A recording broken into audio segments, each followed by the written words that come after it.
안녕하세요. 피부닥터 임명입니다. 오늘은 아주 흔하진 않지만 정말 많은 분들이 스트레스 받고 고민 있어 하는 릴 흑비증에 대해서 이야기해 보려고 해요. 어느 날 내 얼굴에 갑자기 전체적으로 막 색소 침착이 생겼어요. 시간 지나면 좋아지겠지 하다가 점점 진해지는 거죠. 오늘은 이런 분들을 위해서 릴 흑비증의 원인과 치료 방법, 그리고 주의사항들에 대해서 좀 알기 쉽게 설명드려 보고자 합니다.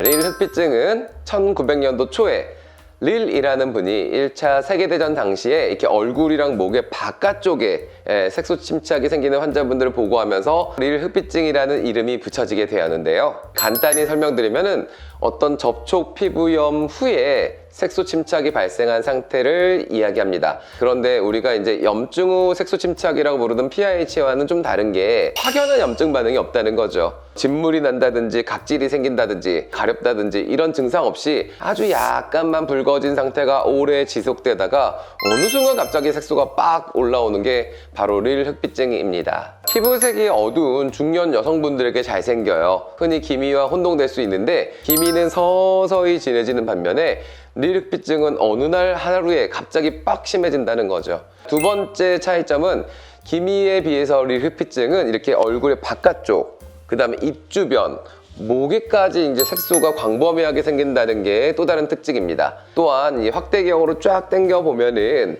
일단은 그물 모양의 색소 패턴을 보이는데요. 회색과 갈색 여러 가지 다양한 색깔들이 얼키덜키 얼룩덜룩 섞여 있는 게 릴 흑비증의 특징입니다. 일반적으로 기미 치료보다 훨씬 난치성으로 가는 경우가 많아요. 색소 자체의 깊이도 표피뿐만 아니라 지피 깊숙이도 들어가 있다는 것도 차이가 되겠지만 색소뿐만 아니라 다양한 피부 이상들이 동반된다는 거죠. 피부의 장벽도 많이 망가져 있고요. 색소 주변으로 염증도 엄청 많고요. 그로 인해서 혈관도 늘어나 있는, 그래서 이런 것들을 모두 다 치료해주는 게 치료의 핵심이 됩니다. 과거에는 이렇게 영양이 좀 부족하거나 아니면 광감인성 약제, 약물을 먹는 분들에게 생겼다고 보고됐지만 최근에는 대부분 원인이 이게 접촉 물질이에요. 그래서 염색이라든지 화장, 향수, 아니면 옷 이런 것들을 접촉하면서 생기는 게 릴 흑비증인데요. 자, 이런 말씀 드리면 환자분들이 이전부터 계속 하던 거 그대로 했는데 왜 그래요? 라고 하시는 분들이 있는데 아주 낮은 레벨의 알러지 물질들이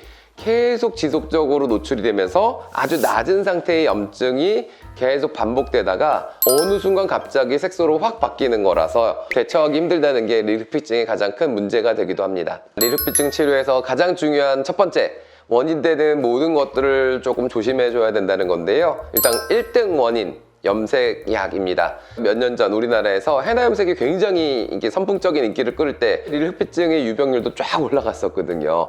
절대로 헤나 염색은 하시면 안 되겠고요. 이외에도 PPD, 그러니까 파라페닐렌디아민이라는 성분이 들어있는 염색 약제들이 또 릴 흑비증을 잘 유발시킵니다. 자, 그런데 문제가 대부분 이런 PPD 성분이 빠지면 염색이 잘 안 되니까 대부분의 염색약에 이런 PPD 성분이 들어있다는 거죠. 하지만 중요한 일이 있어서 꼭 해야 된다면은 헤나 염색이라든지 PPD 성분이 없는 염색약으로 하시되 알러지 약을 좀 예방적으로 복용하면서 염색하시는 거 추천드립니다. 염색뿐만 아니라 화장품도 큰 원인이 될 수 있어요. 특히 색이 있거나 향이 있는 화장품, 색조 화장 자체도 더 악화시킬 수 있으니까 일단은 색조 화장은 꼭 피해 주시는 게 좋고요. 또 알코올 베이스의 스킨이라든지 향이 강한 기초 화장품들도 항상 조심해 주셔야 됩니다. 그리고 목이 심하신 분들은 직접적으로 닿는 옷이라든지 스카프, 목걸이 이런 것들 주의해 주셔야 되고요. 특히 입 주변까지 병변이 있으신 분들은 마스크라든지 치약 점검해 보실 필요 있습니다. 마지막으로 오른쪽이 왼쪽 뺨보다 더 심하신 분들, 이쪽으로 누워서 자는 베개 같은 것도 항상 체크해 보시는 거 추천드립니다. 이런 주의사항들을 지켜주는 거 이외에 또 중요한 게 있는데 자외선 차단이죠. 당연히 색소질환이니까. 근데 어떤 색소질환보다 릴 흑비증은 더 자외선에 민감합니다. 그래서 꼭 자외선 차단제를 생활화하는 거 추천드리는데요. 색깔이 있는 자외선 차단제는 안 돼요. 이지워시처럼 보습력이 좀 강한 자외선 차단제 추천드립니다. 초기의 릴 흑비증은 이런 주의사항만 지켜주셔도 저절로 좋아지는 경우가 있어요. 하지만 이제 시간이 너무 오래 흘렀거나 아니면 이런 걸 잘 지켰는데도 점점 진해질 때는 적극적인 치료하시는 거 좋습니다. 항상 릴 흑비증은 단계 치료 접근하는 거 추천드리는데요. 염증이 좀 많고 얼굴이 붉고 그다음 장벽이 망가졌을 때 무턱대고 그냥 색소레이저 들어갔다가 더 심해집니다. 그래서 이런 분들은 초기에는 이렇게 알러지약 같은 걸 먹고 뭐 엘리델 프로토픽처럼 비스테로이드 염증 연고 바르고 LDN 같은 관리 장비로 최대한 좀 장벽을 회복시키고 민감도를 떨어뜨리고 정상화시킨 다음에 레이저 들어가는 게 좋겠죠. 가장 중요한 레이저는 당연히 색소 레이저예요. 릴 흑피증 때도 이제 기미 때 많이 쓰는 레이저 토닝, 피코 레이저, 뭐 튤륨 IPL 등 이렇게 다양한 레이저들을 병변에 맞게 잘 병합해서 쓰는 게 중요하고요. 혈관이 많이 발달되어 있는 릴 흑피증은 V빔 같은 혈관 레이저 도움이 됩니다. 뭐 다양한 고주파 장비로 이렇게 망가진 진피층을 건강하게 돌리는 것도 릴 흑피증 치료에서 굉장히 중요합니다. 그런데 릴 흑피증 환자분들 치료 경험담 들어보면은 레이저 치료하는데 계속 심해졌다고 얘기를 하세요. 물론 앞서 말씀드린 대로 너무 무턱대고 색소 레이저를 들어가서도 그렇지만 너무 강하게 쏘는 것도 또 다른 염증 반응을 불러일으켜서 릴 흑피증 색소를 악화시키니까 병변에 맞게 적절한 파라미터로 치료하는 게 굉장히 중요합니다. 그 밖에도 레이저 치료 효과를 도와줄 수 있는 먹는 약이라든지 아니면 미백 연고들 아니면 혈관 수축제들 이런 것들도 환자 타입에 맞게 병행해주면 굉장히 치료 효과가 좋아질 수 있습니다.